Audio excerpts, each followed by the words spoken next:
Vikas Shah, the creator of Medcos, आप सभी का बहुत बहुत स्वागत करता हूं मेडटॉक्स के इस बिल्कुल नए एपिसोड में। आज हम बात करेंगे कुछ कमाल की रिसेंट अपडेट्स के बारे में। So let's get right to it. World में 45 मिलियन केसेस सामने आ चुके हैं, जबकि इंडिया में 8 मिलियन केसेस सामने आ चुके हैं। इंडिया की एक खुशी की बात यह है कि अब रिकवरी रेट बहुत ज़्यादा बढ़ चुका है। इंडिया में आए गए 8 मिलियन केसेस में से 7.37 मिलियन केसेस रिकवर हो चुके हैं। अब बात करते हैं कुछ कमाल की रिसेंट अपडेट्स के बारे में। यहाँ पे पहली बड़ी अपडेट निकल के आती है कोरोना वैक्सीन के बारे में।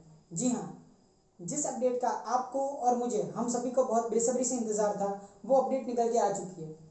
सीरम इंस्टीट्यूट के सीईओ अदार पूनावाला ने यह दावा किया है कि ऑक्सफोर्ड और एस्ट्राजेनेका द्वारा तैयार की जाने वाली वैक्सीन, जो कि भारत में सीरम इंस्टीट्यूट ऑफ इंडिया के द्वारा बनाई जा रही है, वो दिसंबर में इंडियन गवर्नमेंट के डिसीजन पे इमरजेंसी यूज़ के लिए आ सकती है। लेकिन जनवरी में इस परमिशन की भी कोई ज़रूरत नहीं रहेगी, यानी कि जनवरी में ये वैक्सीन ऑफिशियली लॉन्च हो सकती है। उनका कहना है कि फेज 3 ट्रायल्स दिसंबर तक ख़त्म हो सकते हैं और जनवरी में ऑफिशियली ये वैक्सीन लॉन्च हो सकती है। इस वैक्सीन की लॉन्चिंग यूके में चल रहे ट्रायल्स के ख़त्म होने पर और वहाँ पर वैक्सीन लॉन्च होने के बेस पर किया जा सकता है। इसके अलावा उनका कहना है कि 2021 के दूसरे और तीसरे क्वार्टर में 100 मिलियन डोजेस प्रिपेयर किए जाएंगे। यहाँ पे दूसरी बड़ी अपडेट निकल के आती है the Russian direct investment fund की तरफ से। RDIF ने WHO यानी कि वर्ल्ड हेल्थ ऑर्गेनाइजेशन को स्पुतनिक 5 के प्री क्वालिफिकेशन और एक्सेलरेटेड रजिस्ट्रेशन यानी कि इमरजेंसी ड्रग लिस्टिंग के लिए एप्लीकेशन सबमिट किया है। इस वैक्सीन के प्री क्वालिफिकेशन सक्सेसफुल होने के बाद स्पुतनिक 5 को the list of medicine used by international agencies में शामिल किया जा सकता है। प्री क्वालिफिकेशन में इस वैक्सीन की सेफ्टी, एफिकेसी और क्वांटिटी जांची और परखी जाएगी। ये प्री क्वालिफिकेशन स्टेप WHO द्वारा परफॉर्म किया जाएगा। इसके अलावा अगर एक्सेलरेटेड रजिस्ट्रेशन सक्सेसफुल होता है तो इस वैक्सीन को इमरजेंसी ड्रग लिस्टिंग में शामिल किया जाएगा, यानी कि इमरजेंसी में ये वैक्सीन यूज़ हो सकती है। यहाँ पे अगली बड़ी अपडेट निकल के आती है दिल्ली गवर्नमेंट की तरफ से। दिल्ली गवर्नमेंट ने कोरोना वॉरियर्स की एक लिस्ट जारी की है।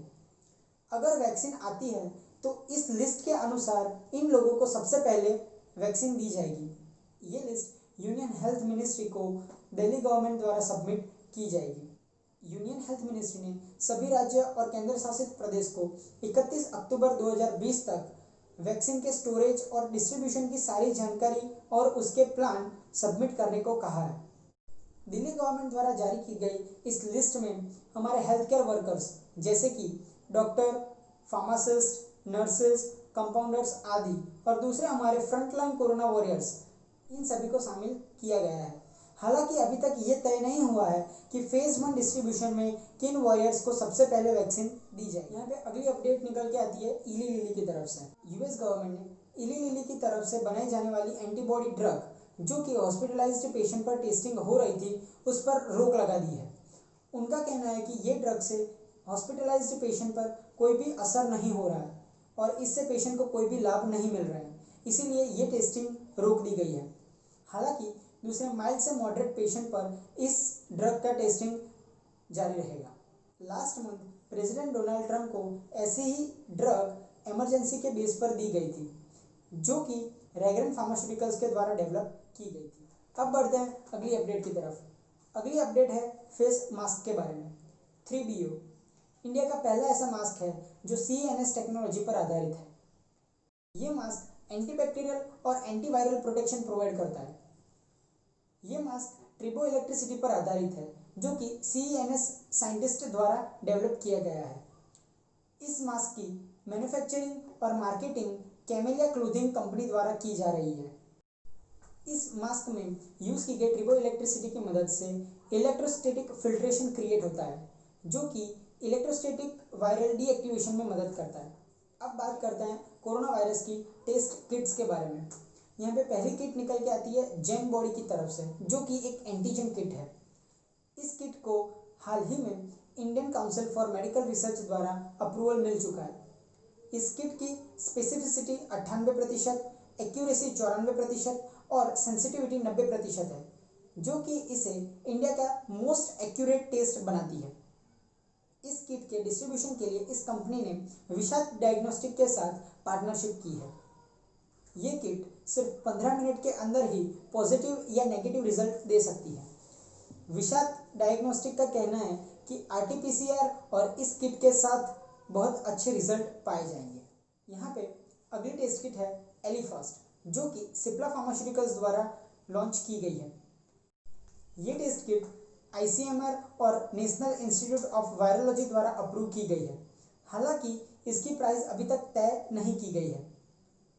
इस किट की स्पेसिफिसिटी 99% और सेंसिटिविटी 90% है। अगला है ब्रेथ एनालाइजर, जो कि 60 सेकंड यानी कि 1 मिनट के अंदर ही वायरस डिटेक्ट कर सकता है।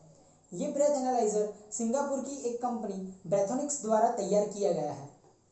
इस ब्रेथ एनालाइजर की एक्यूरेसी 90% है, जो कि 180 पेशेंट पर ट्रायल करने के बाद निश्चित की गई है। इस ब्रेथ एनालाइजर को सिंगापुर गवर्नमेंट की तरफ से 2021 में अप्रूवल मिल सकता है। अगली अपडेट निकल के आती है एबॉट की तरफ से। एबॉट ने लॉन्च किया है इम्प्लांटेबल कार्डियोवर्टर डिफिब्रिलेटर और cardiac resynchronisation therapy defibrillator. Cardiac resynchronisation therapy defibrillator heart failure की वजह से होने वाली मौत को प्रिवेंट करने के लिए यूज होता है। इसके अलावा हृदय की नेचुरल बीटिंग पैटर्न को रिस्टोर करने के लिए भी इसका यूज होता है। ये डिवाइस स्मार्टफोन में एप्लीकेशन के थ्रू ऑपरेट हो सकता है। इस ऐप की मदद से फिजिशियन पेशेंट की हार्ट रिदम और बीटिंग पैटर्न को मॉनिटर कर सकता है। Thank you for watching me. I hope you enjoyed the video. Please do like, share and subscribe and don't forget to press bell icon. मुलाकात होगी अगले video में कुछ ऐसी खबरों के साथ। Stay tuned.